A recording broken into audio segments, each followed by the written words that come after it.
En belki Ağazancayına geldik. Namazı sonuç yatıp olduk. Pörçelenem. Emini Ulu Karabka'dan işlep verdik. 17 santığa Pörçene.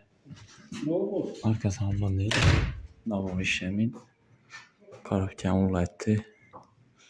Belki işlerin davarlı kaldı. Ama davarlı.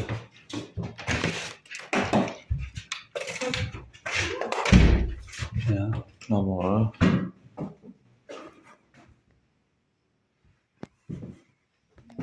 Davarları bilen.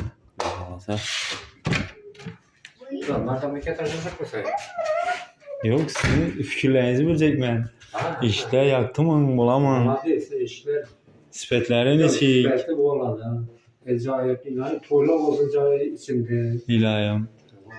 Bahaları aytılgan vaxta geldik mi? Adis.